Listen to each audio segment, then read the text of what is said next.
Nag-walkout daw agad si LeBron sa game versus Indiana Pacers na hindi na kayo nasanay sa tagal niya naglalaro sa NBA. Signature move na yan. Kumbaga ninja move ni LeBron, parang sa inuman lang din yan.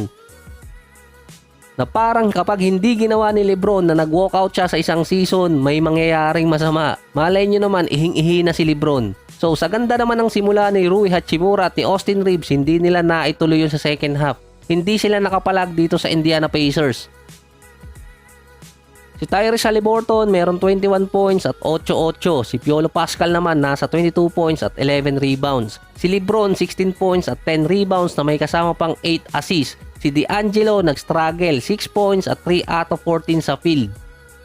Nung natapos ang first half, 5 points lang ang lamang nun ng Indiana, pero may hint or palatandaan ka na matatalo doon ng Lakers dahil 5 out of 6 mula sa free throw area ang LA, tapos 4 out of 5 din ng Indiana Pacers. Maganda pa yung percentage noon ng Indiana mula sa field at 3-point area.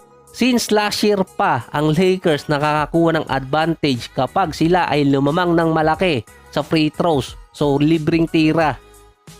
Sa nakaraang 6 games, yung versus Indiana Pacers ulit ang pinakamababang free throws na nakuha ng Lakers. Pero sa last 5 games ng Lakers na meron silang 5-game winning streak, meron silang average doon na 32 free throws per game. 27 ang naipapasok nila. Yung kalaban naman meron lamang 18 free throws per game na 14 doon ang differential. 13 ang naipapasok ng kalaban ng Lakers doon.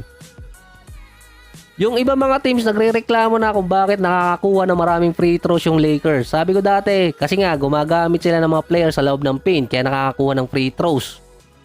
Pero mahirap nang ipaliwanag kapag natalo yung team na below sa average ng free throws. Ang pinakamataas na nakuha ng Lakers ay versus Indiana Pacers din, yung unang nakarang game.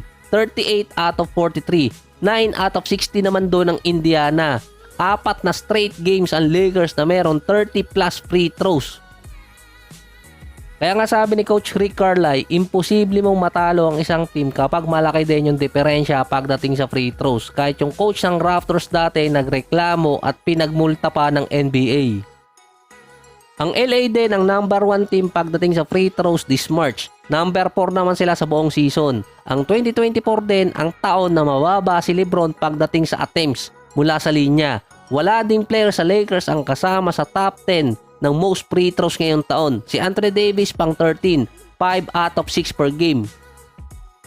Ang Lakers nagrereklamo kapag hindi sila nakakakuha ng free throws or below dun sa average na gusto nila. Katulad dati yung Suns, nagreklamo sila dun dahil nakakuha lang sila ng 8 free throws.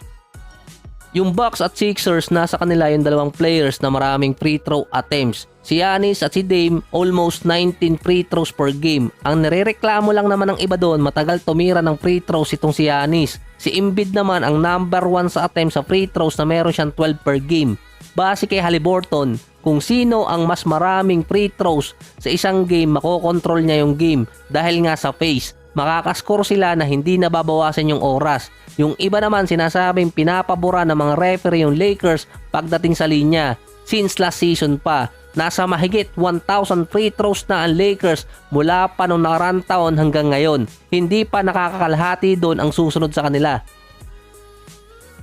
Ang pinagkaiba nga lang ng Lakers, wala silang player na kasama sa top 10 na may pinakamaraming free throws ngayong season. Ibig sabihin kalat kung sino ang nakakakuha ng free throws sa team ng LA.